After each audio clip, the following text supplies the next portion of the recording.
Izuku even thought himself quirkless until Mother came to him and called him a demon child that was able to get back his abominations. Nedzu was the only one. Izuku stared at his animal principal as he called someone to get his mama here. He watched as the animal that has a quirk helped him more than any normal human ever has. He watched as his newly dubbed flock member that just doesn't know it yet called his mama like what a good flock member is supposed to do. He doesn't know why he knows this is how flock members are supposed to act, but he can tell that it's right. Hizashi was comfortably sitting on a chair that was extremely close to the bed his show was on, plus Hawks. The number 3 young pro hero was currently splayed across his husband and bottom half laying across his lap. It was precarious, but it seemed to work just fine for the moment. Sho was somewhat asleep, somewhat not asleep because that's just how he is, but it's also the fact that after learning about his student that risked his life to save him is most likely 100% being abused at home and he can't go along is just eating him up on the inside. Hizashi understands how his tired cat wants to be there for his problem child, which will probably become his real problem child, but what would the little guy think after his teacher went after him in this condition? He can barely move his arms, let alone his legs. The poor Ayas will probably make it seem like his own fault in his mind, and they can't have that. Hizashi was currently on his phone looking at his Twitter page. It's shocking how long this website has been running. He's scrolling through his alt and he's just so effing tempted to post the pictures he took of Hawks and Sho. Sho would kill him, even though no one knows what he looks like, and even if they did they can't tell with all the bandages on his face. Hizashi would also make sure his face was covered and try to find a way to edit out Hawk's wings. He can do that, thinks. The train of thought was quickly derailed by his phone suddenly ringing. Hizashi quickly turns off his sound and looks over to the two that should be asleep and is welcomed with a very familiar glare. Really? Hizashi looks down as he should have turned off his sound by now because he knows how Shoyuta wakes up really easily, but he just forgot. He flashes some kitten eyes at him and gets a sigh in return. I don't really care about my sleep. Shut up, you know I never sleep right to begin with and that's not going to change just because I'm in the hospital. Sho said matter-of-factly, keeping his voice closer to a whisper. They both froze when Hawk started to shift around a bit, but luckily he didn't wake up. They then had twice the luck as Hawks let out a sleepy, quiet, and very cute trill as he nuzzled his head further into Sho's chest. It just warmed Hizashi's heart and made him want to squeal with just how cute that FNG was. Zashi, I swear to God. You better stay quiet but back on topic. Sho talked after Hawks stopped moving completely. Hawks has been, to my knowledge, not sleeping. Like at all. I know that it's not weird to see a pro go at least one day without sleep, but he's still young Zashi. He was about to open his mouth to comment on how much of a dad his husband is at times but was shut up by the soft and slightly hurt-sounding voice. Zash. He's only 22.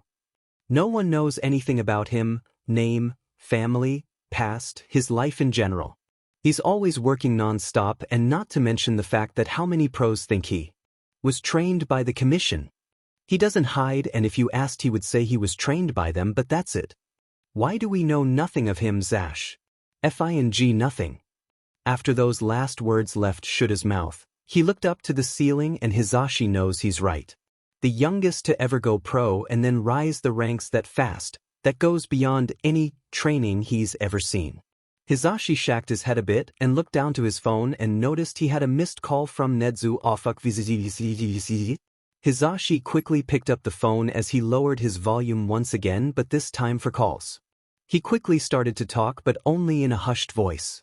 I am so sorry. Oh God, I didn't mean to do that.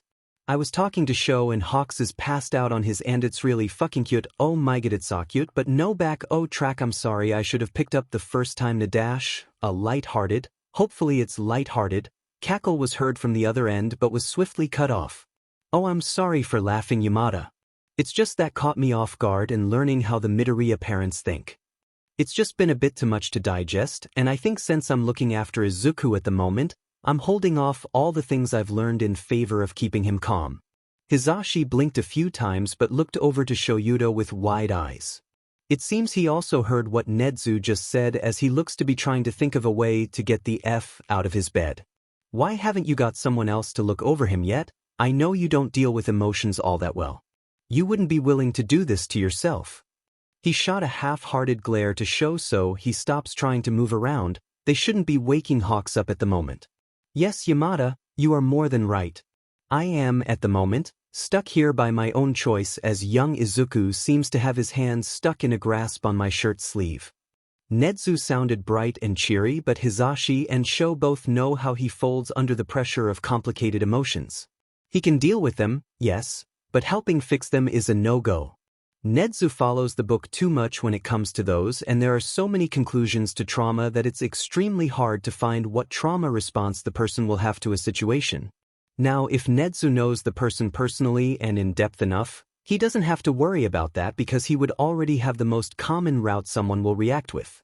That sometimes still doesn't work because again trauma response can sometimes just be so different from the person themselves. He does know how to handle basically all of the staff because we all see him as extremely safe, so we go to him when we feel like everything and everyone is dangerous. There were some times when both him and Sho would have memories of Oboro, replacing him with others they knew and seeing them die instead or with him. One time both of them thought Nedzu died in their dreams that they both refused to leave his office or the room he was in, following him around like ducklings all the while or until they finally calmed down enough. Nedzu just knows how all the staff will act on any occasions. He made sure to know so everyone is safe and happy. That is one of the main ways to tell he actually cares about you. It's okay, Nedzu, just think about how Hawks treated him and try to use that as a base. Hisashi was slowly trying to lift Hawks' legs off his lap, but he will most likely wake up after this.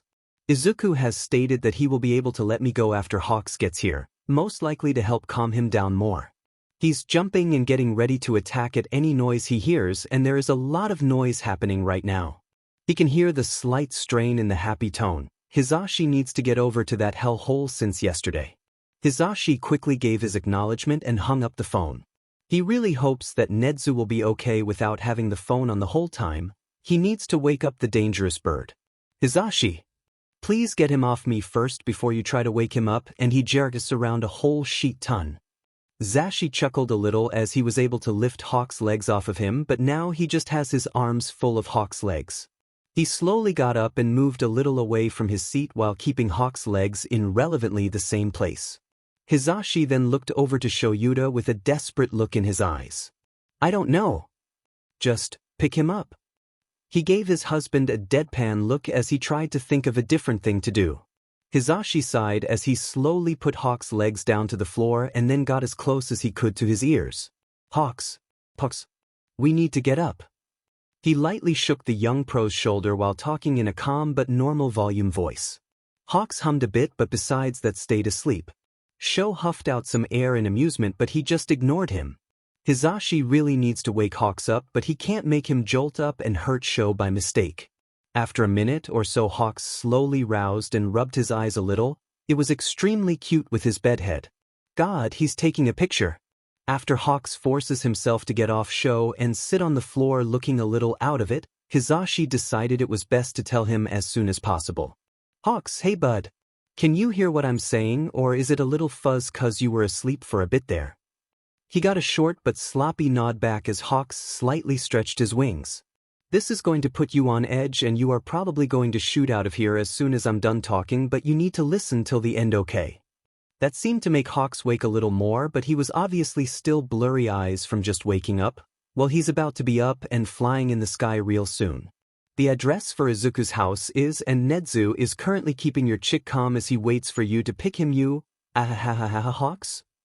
Hawks was quick to pick him up and ran to the door. I guess I'll see you when we come back, Sho? Hawks just exited Sho's room and was heading down the hallway with great speed when he screamed back to the bed-trapped man. Hawks made quick work of the stairs by jumping into the middle of the stairwell and fell straight to the first floor. Hisashi really hopes Shoyuta explains what's happening or the hero ward might call out a not medically sound-minded Hawks warning. It's true, but it's not what exactly is happening because apparently he is able to calm down both birds of prey. He has no idea how he does it, but it's very helpful at the moment. There was yelling when Hawks busted out of the doors, and as soon as the little roof wasn't in his way, they shot into the sky. Hisashi screamed but laughed hysterically at the fact of suddenly being so high in the sky. He desperately gripped onto Hawks as they continued to fly at top speed. God, was this what he dealt with flying all the time? He had to keep his eyes closed most of the time they were on their way to the Midoriya residence. They started to slow down a little and Hisashi was finally able to open his eyes to look around them. They seemed to be near where the Midoriya house was because of how far spread apart the homes were getting. The lights from the houses helped a whole lot too. It was getting pretty dark outside with the moon only being a crescent. He looked up to see how Hawks was even able to fly with all this wind. With how close he was to the young pro's face, he could clearly see a layer of something over his eyes. That was so unfair. Hawks can just do what he's doing and boom. Whipping wind, no problem. Hisashi was soon able to hear sirens from police cars and the flashing lights. Hawks made a quick dive boom which got a quirk-enhanced yell out of him because of how sudden it was.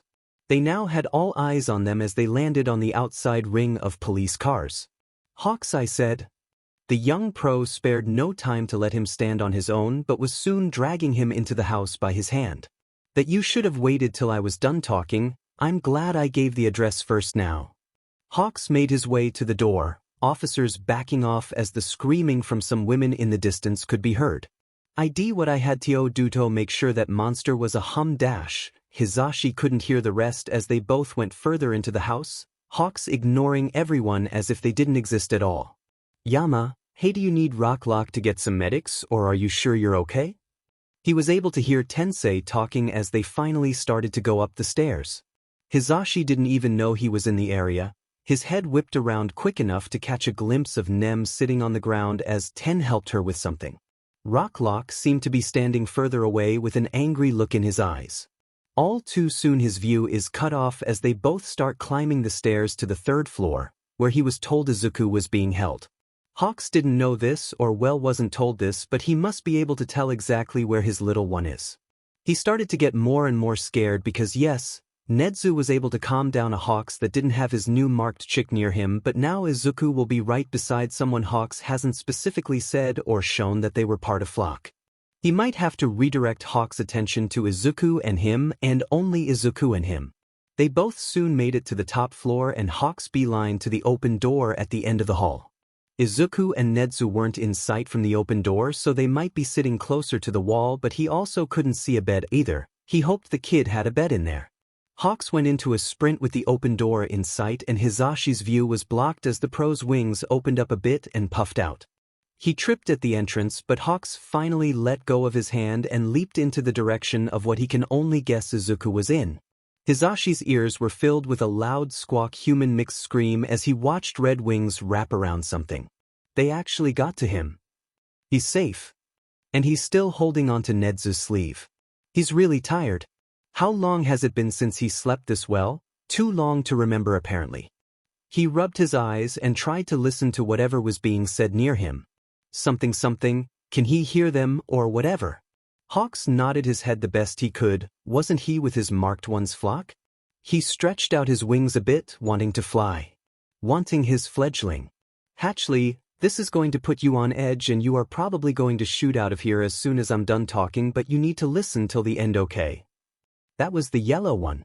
He remembers the name Zashi being thrown around a bunch in his haze of yesterday. Hawks sat up a little straighter. This could be important. Maybe the quirk finally wore off, or the chick felt more safe with his parents. Not parents.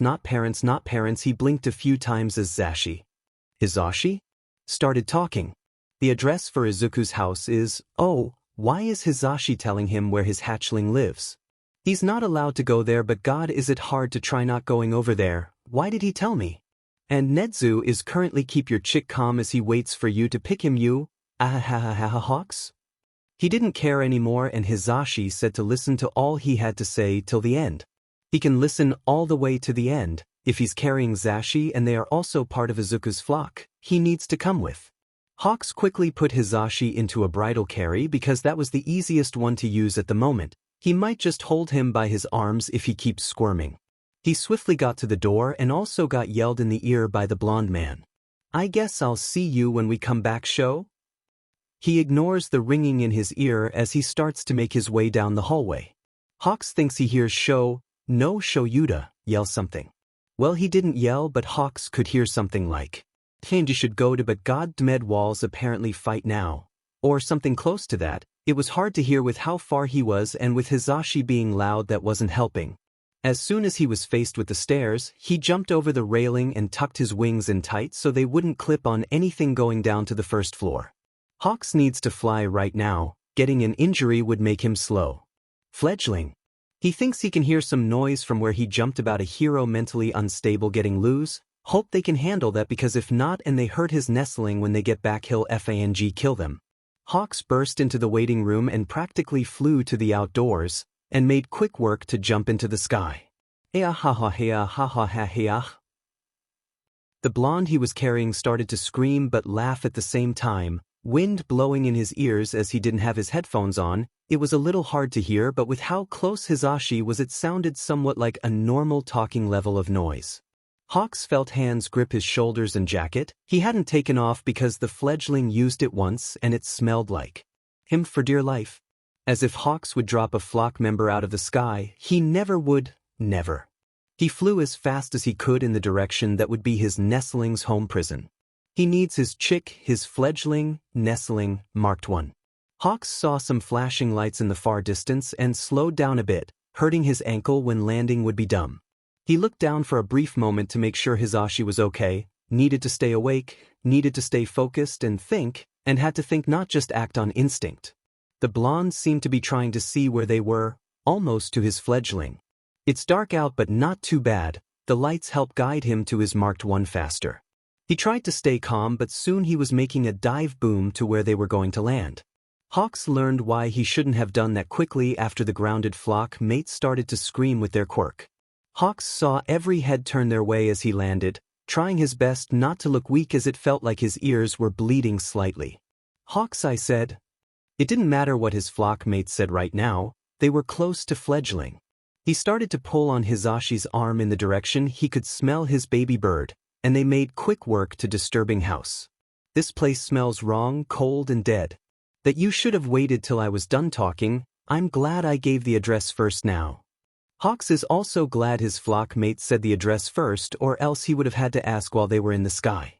He got to the door and the feeling of wrong was so strong, his marked one was being trapped in this place. I did what I had to do to make sure that monster was human again. I did what any mother would have done for their baby. Hawks ignores the yelling from the snake that first took away his hatchling. He can maim her latter, fledgling first, always first. They were already in this disgusting den already, no point to go back and claw her face off now. It was slightly annoying that he was picking up so many different conversations, but that doesn't matter. "Kiyama, hey, do you need Rocklock to get some medics, or are you sure you're okay?" Someone was talking to another person that was affected by that snake in human skin. Hawks can eat snakes. He made work or moved around anyone he had to so he could get to the stairs in record time. How did she do that? I just suddenly couldn't feel any neithing but fear. A female's voice carries into his ears, but he's already part way up the stairs. He pulls his flock mate past the second floor of the den. He can smell his fledgling's nest area, but that's not where he blood. Hawks started to go up the stairs faster at the heavy scent of iron in the air. Fledgling, marked one. When he finally made it to the final level of this disgusting smelling den, a single door was open. Izuku. He sprints to the door and his wings fluttered open at the thought of finally being able to see his baby bird, fledgling, nestling, hatchling, marked one. Hawks felt a slight tug from his flock mate that he was dragging all the way here but let go because they must want to be able to walk on their own again. He sees him, fledgling. Hawks screams a parental call at his little hurt fledgling as he flings his arms and wings around him. He can hear it, a tiny, quiet call back. Hawks makes another call, needing that call back. He needs it.